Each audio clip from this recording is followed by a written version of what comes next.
We've seen Formula 1 drivers experience some wild performance swings since ground effect aerodynamics came back. Yes, Max Verstappen has crushed his opposition over the past 2 seasons, and Fernando Alonso too has been typically relentless, but not many others have shown such impressive consistency, and some have endured stretches of many races where they've looked almost totally lost. And this doesn't just apply to the obvious examples, drivers like Nicholas Latifi, Logan Sargeant or Lance Stroll. Even drivers held in much higher regard with better track records behind them and or reputations for metronomic consistency have fallen victim to the confidence trick imposed by this new generation of F1 car.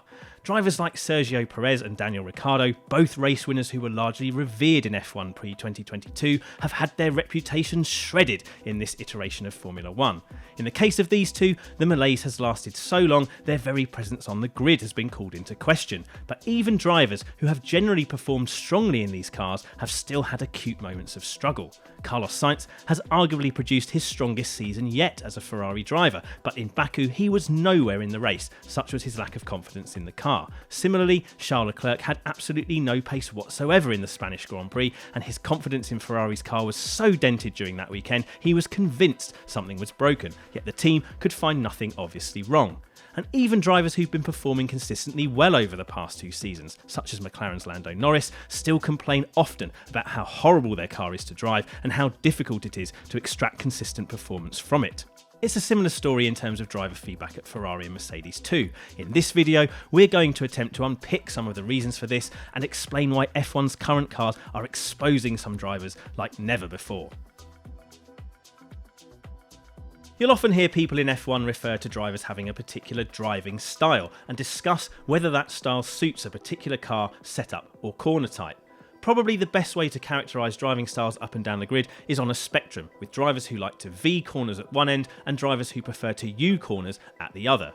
The V style is a simple way of describing the process of making time spent cornering an F1 car as short as possible. It involves heavy, late braking, rapid deceleration and rotating the car as quickly as possible at the apex of a corner so it can be pointed as straight as possible, as soon as possible, to help the car accelerate in the most efficient way possible along the next straight. This style of driving is very effective through slower corners, such as 90-degree turns and sharp hairpins. The U style is about carrying as much speed through the corners as possible. It involves lighter and more elongated braking with maybe some overlap of the throttle too, a more gradual deceleration and rotating the car in a less aggressive manner.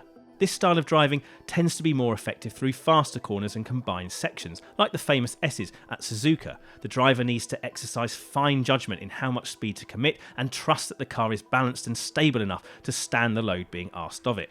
It basically means sacrificing some time braking for the corners and accelerating out of them to be faster through them, turning into and out of the corners in a more progressive way, like a U. Different drivers will sit on different parts of this spectrum according not only to which style of driving they prefer, but also whatever limitations are imposed by their car's weaknesses. Some drivers, who we refer to as being more adaptable, like Alonso and Verstappen for example, will be better able to move around on this spectrum according to the demands of the car, circuit and tyres. Others who are less flexible in their driving will ask for the car to be set up around a fixed point on the spectrum. This will make them very effective at certain tracks with a specific profile of corner types, but much less potent across the range of circuit demands on a 24-race calendar. Haas driver Kevin Magnussen describes himself as a U-man who is trying to become more of a V-style driver because he feels that is what this generation of cars on the 18-inch Pirelli tyres prefers. But that's not universally the case. It will also depend on what the car is capable of and what the driver can cope with. A car that can turn in quicker and more sharply without the rear end sliding excessively in protest is, as Lance Stroll puts it, always what you want.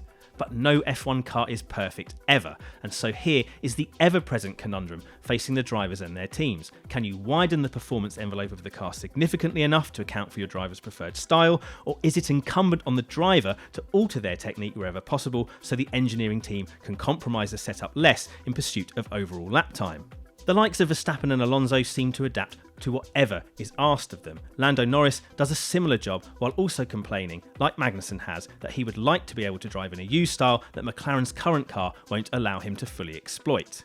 Ricciardo has decided to refrain from adapting his driving after becoming totally lost at McLaren. He now wants to drive in a way more natural to him, which will consequently require AlphaTauri to modify the car around his requirements. This is very similar to what that same team did with Pierre Gasly after he was demoted from Red Bull in 2019. But there are some specific issues with this new ground effect generation of F1 cars compared to the previous generation that Gasly rebuilt his career in, which appears to make this work more difficult. The new ground effect era has taken F1's teams into very different and in many cases uncomfortable areas in terms of how to extract consistent performance from the car across the full range of circuits. F1 has basically inverted the cars in terms of where and how their best aerodynamic performance is extracted. Ground effect cars work by trying to create a vacuum that literally sucks the car towards the circuit.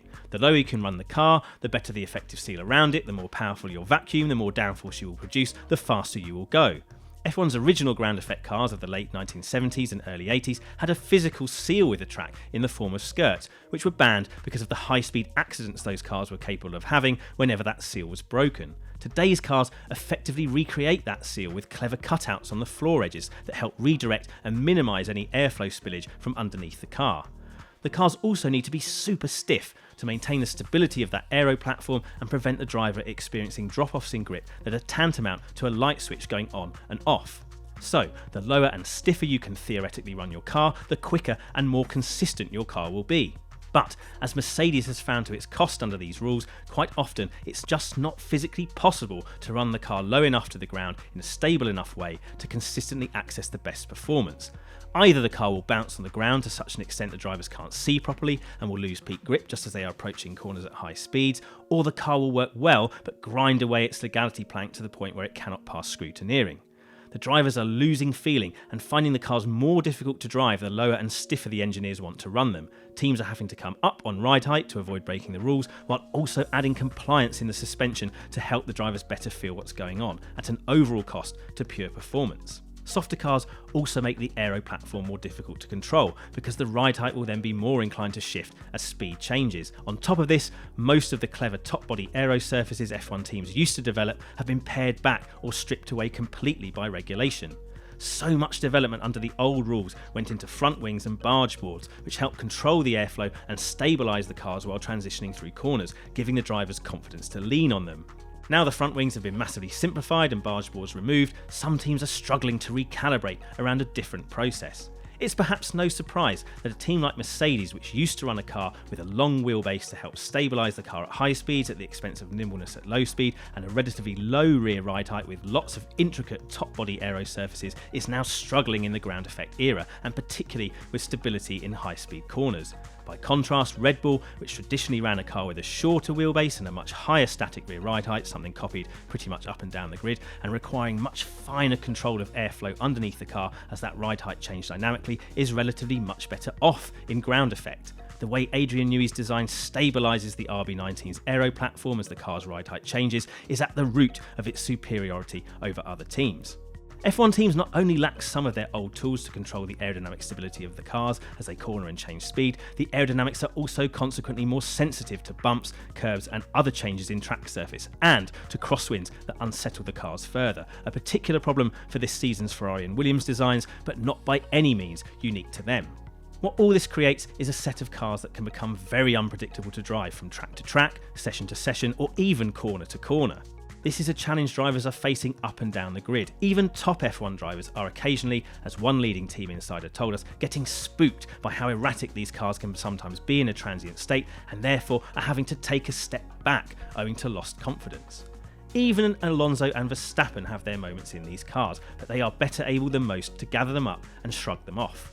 They and the other top drivers are also incredibly good at moving with the target, as teams naturally change the characteristics of their cars by developing them. At a track like the Losail circuit in Qatar, high speed, low grip with lots of gusting wind, we saw some massive gaps between confident drivers versus teammates lacking that same self-assurance. It was also visible watching from trackside that the likes of Alonso and Verstappen have adjusted their technique to help their cars maintain some of that necessary stability despite the instabilities imposed by the prevailing circuit conditions. In Qatar, Alonso and Verstappen were sacrificing entry speed and gently manipulating their cars to get them turned in on a progressive line, U-style, while others were being visibly too aggressive, trying to V-style the corners with aggressive inputs that were destabilising their cars and sapping the driver's confidence. Some, like Sainz's Ferrari, simply had to run too high to access their best performance. Sainz was comfortably second fastest in FP1 with a car running too low to the ground. Once it was recalibrated around a legal ride height, he never had the same confidence and complained the rear was sliding too much. That setup change was no more than a couple of millimetres in scope. This is the narrower than ever knife edge F1's current generation of cars must be balanced on. Some are easier to balance than others, some drivers are clearly better at balancing them on that edge than others, but all are trying to do it on platforms that can be more dramatically destabilised by conditions than before, without the same tools available to the teams to deal with what's being thrown at them. F1's difficulty level has increased, and it's why the best drivers are standing out from the crowd, while the struggling ones are feeling increasingly exposed.